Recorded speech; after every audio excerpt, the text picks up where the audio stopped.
चुनाव में बीजेपी उम्मीदवार भव्य बिश्नोई को मजबूती देने के लिए मुख्यमंत्री मनोहर लाल अब खुद चुनावी रण में उतर चुके हैं। मंगलवार मुख्यमंत्री मनोहर लाल आदमपुर की जनता से रूबरू हुए। इस दौरान उनके साथ उप मुख्यमंत्री दुष्यंत चौटाला, गृह मंत्री अनिल विज और भाजपा के वरिष्ठ नेता गोविंद कांडा समेत कई दिग्गज और वरिष्ठ नेता मौजूद रहे।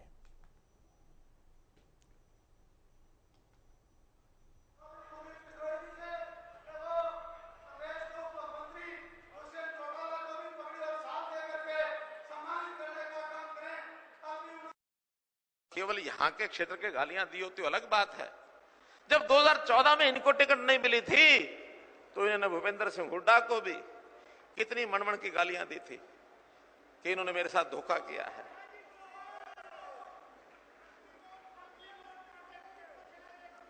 तो इसलिए ये सारी बातें आपको ध्यान करनी होंगी और आगे भी ध्यान करानी होंगी। मित्रों, मैं तो इतना ही कह सकता हूं, सिद्धांतों के नाते हमने चाहे विकास के कार्य हो, चाहे जनता के जीवन को सुखी करना हो और चाहे उनको ऐसी जो बुराइयां हैं उनसे छुटकारा दिलाना हो, मैं कह रहा था 3 C से हमने छुटकारा दिलाया है। क्राइम के ऊपर हमने चोट की है, हमने करप्शन के ऊपर चोट की है और हम एक और बात बता रहा हूं, भारतीय जनता पार्टी कभी जातिगत पॉलिटिक्स नहीं करती और इन्होंने खूब जातिगत पॉलिटिक्स की है। हम सब जातियों का सम्मान करते हैं, हम सब जातियों का सम्मान करते हैं, किसी एक जाति के लिए नहीं लड़ते हैं। जब 2014 में मैंने चुनाव लड़ा था, एक नारा उस समय दिया था, हरियाणा एक, आगे हरियाणा एक, हरियाणा एक। हमने उस समय इसीलिए दिया था कि हम सब मिलकर के चलेंगे और हमारा तो ये स्वभाव रहा है सरकार में आने के बाद, अगर किसी जगह से हमारा वोट नहीं कम भी आया है, हमारा विधायक सांसद नहीं भी बना है, हमने भेदभाव नहीं किया है। हमने पूरे हरियाणा के सभी विधानसभा क्षेत्रों में बराबर का काम किया, विकास का काम कराया है। अगर मैं कहूं तो आदमपुर क्षेत्र में भी पिछले 5 साल में 300 करोड़ से ऊपर के काम हमने कराए हैं। लिस्ट है मेरे पास, एक एक गांव की बता सकता हूं, मैं एक एक गांव की बता सकता हूं। और इस बार अभी क्योंकि कोविड आ गया था, कोविड में 2 साल हमारा काम बहुत ढीला रहा, मुझे मालूम है, लेकिन फिर भी मैं आपके नेता कुलदीप बिश्नोई जी का, इनके जज्बे का सम्मान करता हूं। जज्बा कितना है,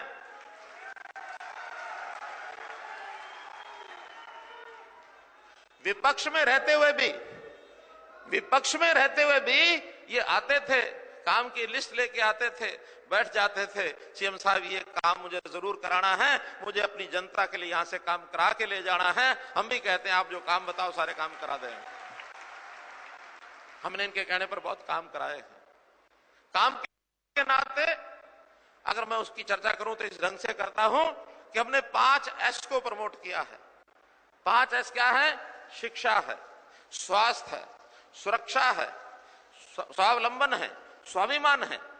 इन 5 चीजों के ऊपर आधारित होकर के हमने जनता की सेवा की है और ये 5 काम अगर ठीक से चलते रहे, इनके प्रोग्राम ठीक चलते रहे, इनके प्रोजेक्ट ठीक चलते रहे, तो निश्चित रूप से विकास भी होगा और जनता को सुख भी मिलेगा, जनता आगे भी बढ़ेगी। हाँ, इन 5 X को आगे बढ़ाने के लिए एक S और बहुत जरूरी है और वो S क्या है? वो है सुशासन। ये चुनाव का अंतिम चरण है और अंतिम चरण मैं समझता हूं सबसे महत्वपूर्ण चरण होता है। जैसे हम कोई दौड़ में कई 500 मीटर की, 1000 मीटर की दौड़ होती है, उस दौड़ में सब सारे धीरे धीरे भागते रहते हैं, लेकिन जब अंतिम वाला दौर आता है, अंतिम वाला राउंड आता है या अंतिम चरण आता है, उस चरण में जो सबसे तेज भागता है, सबसे मेहनत करता है, वो गोल्ड मेडल लेके जाता है। तो साथियों, ये अंतिम चरण चुनाव का है, लेकिन सबसे महत्वपूर्ण चरण। अभी हमारे पास 2 दिन और 2 रातें बची हैं, इसलिए साथियों हमें ढीला नहीं पड़ना। निसंदेह चुनाव हम जीते पड़े और बहुत बड़े मार्जिन से जीते पड़े, लेकिन वोट डालोगे और डलवाओगे तो मार्जिन बड़ा आएगा, वरना नहीं आएगा। आप सब सर्वगुण संपन्न हैं। 4 उपचुनाव आपने पहले जीते हैं, कठिन से कठिन परिस्थितियों में आपने जीते हैं, इसलिए आप बहुत मंजे हुए खिलाड़ी हैं। आपको अगर मैं कोई सीख दूं तो सूरज को दिया दिखाने वाली बात है।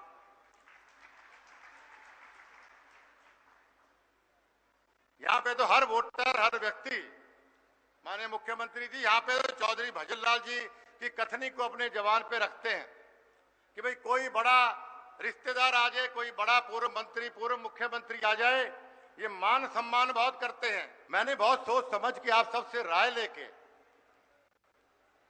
मैंने विधानसभा से इस्तीफा दिया। इतिहास गवाह है, कोई आदमी गांव की सरपंची नहीं छोड़ता है। मैंने विधायक पद का इस्तीफा आपके कहने पर, आपके लिए दिया है, इस बात को आप जानते हैं। तो साथियों, मेरी कुर्बानियों को आशीर्वाद देना, मैंने इस्तीफा इसलिए दिया कि मैं माननीय नरेंद्र मोदी जी की नीतियों से प्रभावित था। मैंने इस्तीफा इसलिए दिया कि मैं माननीय मनोहर लाल जी की कार्यशैली से प्रभावित था। मैंने इस्तीफा इसलिए दिया क्योंकि मैं मेरे आदमपुर वासियों को चौधरी भजनलाल जी का दौर वापस लेके आना देना चाहता था। एक भी काम आदमपुर हल्के का भूपेंद्र सिंह हुड्डा ने मन से रूटीन ने काम तो यह करते हैं, बल्कि लठ मारे थारे आपको याद दिलाना चाहता हूं। 2010 में जब हमारा यहाँ से नौकरियां, पानी, बिजली, विकास का पैसा सब यहाँ से खोज के ले गया, तब विधानसभा घेराव मैंने किया था, आप जानते हैं। और मेरे साथ आप में से बहुत से साथी वहां चंडीगढ़ गए थे विधानसभा घेराव करने। लठ पड़े थे, कौन पड़े? सारा गया। आदमपुर में भव्य जी के लिए वोटों की अपील करने के लिए 2-3 दिन से आदमपुर में लगा हुआ हूं। ये आदमपुर का महासंग्राम आदमपुर की तस्वीर और तकदीर लिखेगा। साथियों, आपने तो सिर्फ सरकार में, मौजूदा सरकार में हिस्सा डालना है और हिस्सा डालकर आदमपुर का जो 25 साल से विकास रुका हुआ है, वैसे तो हमारे माननीय मुख्यमंत्री कभी भेदभाव नहीं करते, आदमपुर का विकास हमेशा होता रहा है, लेकिन उससे भी ज्यादा विकास करवाने के लिए भाई भव्य बिश्नोई को अपना आशीर्वाद देकर ज्यादा से ज्यादा वोटों से जितवाएं। आदमपुर की तकदीर और तस्वीर अब आपके हाथ में है। मैं ज्यादा वक्त नहीं लेता हूं, आपसे एक बार फिर यही अपील करूंगा कि चुनावों में एक ही दिन का टाइम बचा है। आने वाली 3 तारीख को ज्यादा से ज्यादा भाजपा के भव्य बिश्नोई को ज्यादा से ज्यादा वोट देकर विधायक बनाएं और आदमपुर का विकास करवाएं। धन्यवाद। जय हिंद, जय हरियाणा। और हमारी सहयोगी ज्योति सांगवान हमारे साथ ऑनलाइन पर जुड़ी हैं, आदमपुर से ही हैं ज्योति हमारे साथ। ज्योति, चुनावी जनसभा संपन्न हुई, मुख्यमंत्री मनोहर लाल की तमाम दिग्गजों का जमावड़ा यहां पर देखा गया। अगर चुनावी फिजाओं को मोड़ने की बात कही जाए तो कितनी सफल इस रैली को कहा जा सकता है ज्योति? देखिए, पूरी तरह सफल तस्वीरें दिखाती रही। काफी संख्या में लोग थे और बड़ी बात ये कि सभी लोग पूरी रैली को देखकर ही गए, क्योंकि हमने रैली खत्म होने के बाद भी हम वहां पर मौजूद थे, हमने किसान से बात भी की आदमपुर उपचुनाव को लेकर। तो बड़ी बात ये रही कि जितने लोग भी रैली में पहुंचे थे सभी ने सभी का संबोधन सुना और जैसे रैली खत्म हुई सब निकले, उसके बाद भी लोग यहाँ से निकले। आप करें कितना बल मिलेगा? तो देखिए, बीजेपी और गठबंधन, साथ ही कुलदीप बिश्नोई और उनके बेटे बार बार ये दावा करते हैं कि जीत तो पक्की है, लड़ाई मार्जिन की है। अब दावा बीजेपी नेताओं का है कि सीएम के आने से भी जो प्रचार का, चूंकि आज अंतिम दिन रहा, तो प्रचार को भी आज बल मिलेगा सीएम के आने से। क्योंकि देखिए, लगभग आप कह सकते हैं कि सरकार का एक बड़ा हिस्सा यहाँ पर मौजूद रहा। बीजेपी संगठन के काफी लोग यहाँ पर उपस्थित थे। बीजेपी की ओर से आकर डिप्टी सीएम, क्योंकि गठबंधन का एक तालमेल भी दिखाने का प्रयास किया गया मंच से, डिप्टी सीएम भी मौजूद रहे। तो सीएम की ओर से संबोधित करते हुए आदमपुर के विकास के मुद्दे को एक बार फिर से दोहराया गया कि विकास होगा, सरकार के साथ आदमपुर चलेगा, क्योंकि सालों से आदमपुर सरकार के साथ चूंकि नहीं था, विकास नहीं हो पाया था। कुलदीप बिश्नोई को हमने अभी सुना कि उनकी बाइक में उनकी ओर से कहा गया कि आप लोगों से पूछकर, आप लोगों के कहने पर मैंने इस्तीफा दिया, कोई सरपंच का पद भी नहीं छोड़ता और मैंने आप लोगों के कहने से विधायकी छोड़कर मैं बीजेपी के साथ गया, क्योंकि मैं बीजेपी की नीतियों से प्रभावित था, मैं आदमपुर का विकास चाहता था। तो देखिए, अपील तो की गई है खुद भव्य बिश्नोई की ओर से भी, क्योंकि उम्मीदवार हैं, जाहिर है उनकी ओर से भी और तमाम बड़े नेताओं की ओर से कि भव्य बिश्नोई के पक्ष में वोट की जाए, गठबंधन के उम्मीदवार को वोट किया जाए। दावा भी है बीजेपी का कि मुकाबले का दावा भले ही कांग्रेस करती रही, लेकिन जीत। ज्योति, चुनाव प्रचार का आखिरी दिन है, अगर और दूसरी पार्टियों की आप चाल देखें आज की तारीख के हिसाब से तो क्या कुछ रही? केशव, आवाज मिल रही है? हाँ, मैं सुन पा रहा हूँ आपको। मेरी आवाज क्या पहुंच रही है आप तक, ज्योति? जी बिल्कुल, एक बार सवाल दोहराइए जी, आप। दूसरी पार्टियों के खेमे में क्या कुछ गतिविधियां रही आज? जी देखिए, दूसरी पार्टियों के खेमे की जब आप बात करते हैं तो कांग्रेस चूंकि मुख्य पार्टी भी है और यहाँ भी मुकाबला सीधे सीधे कांग्रेस का भी है। तो लगातार आप पहले दिन की कैंपेनिंग से भी देखेंगे या दीपावली के बाद ज्यादा चूंकि नेता सक्रिय हुए, तो सबसे बड़े जो दो नेता भूपेंद्र हुड्डा और दीपेंद्र हुड्डा वो लगातार देखिए ग्राउंड पर रहे।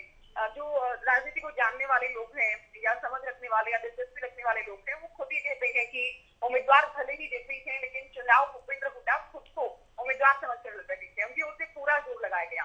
वो क्या यही कारण है कि देखिए बार बार सीएम को भी आपने सुना होगा, अक्सर सीएम कहते नजर आए कि ये बाप बेटे की पार्टी हो गई है, अब बाप बेटे ही कैंपेनिंग कर रहे हैं। डिप्टी सीएम की ओर से भी कहा गया कि चुनाव प्रचार में केवल बाप बेटे के। तो भूपेंद्र हुड्डा और दीपेंद्र हुड्डा लगातार पूरी ही कैंपेनिंग में मैदान में रहे। अब भी पूरा प्रयास ये है, उदय भान की भी बात करें चूंकि एक ही खेमे से हैं, तो भी लगातार एक्टिव रहे। आज तो चूंकि अंतिम दिन है, आज पूरी ताकत लगा देनी है, तो वहां भी देखिए बड़े बड़े नेता जो जिनमें हम भूपेंद्र हुड्डा की बात करें, दीपेंद्र हुड्डा की बात करें, उधर लगातार ग्राउंड पर रहे। अब भी चूंकि आज अंतिम दिन के चलते सभी दल, जिसमें आप आम आदमी पार्टी की बात करते हैं, इनेलो की बात करते हैं, तो तमाम दलों के दिग्गज मैदान में उतरकर आज अंतिम दिन में कैंपेनिंग करते शाम तक हमें नजर आएंगे। केशव, ठीक है, बहुत शुक्रिया ज्योति आपका इन जानकारियों के लिए।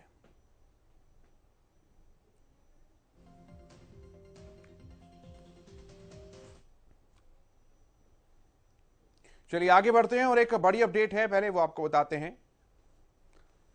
तो हरियाणा दिवस है आज और मुख्यमंत्री मनोहर लाल का बयान भी सामने आया। उन्होंने कहा कि आज विशेष दिन है। हरियाणा को बने 56 साल पूरे हो गए हैं और 57वें साल में हरियाणा प्रवेश कर चुका है।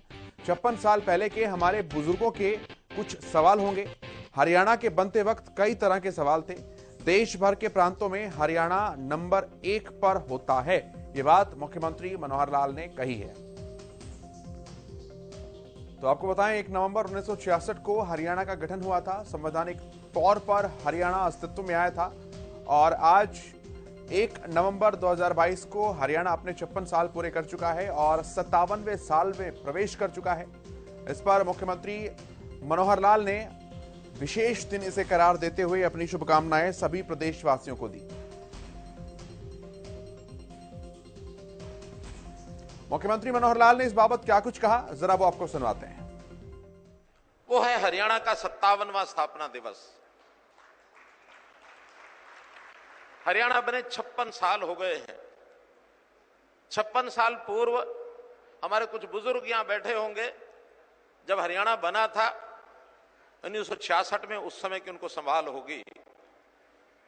बहुत सी शंकाएं व्यक्त की जा रही थी कि हरियाणा पता नहीं इसका अस्तित्व बना रहेगा कि वापस खत्म हो जाएगा, ये अपनी आर्थिक स्थिति को कैसे संभालेंगे, ये अपने लोगों को काम को रोजगार कैसे दे पाएंगे।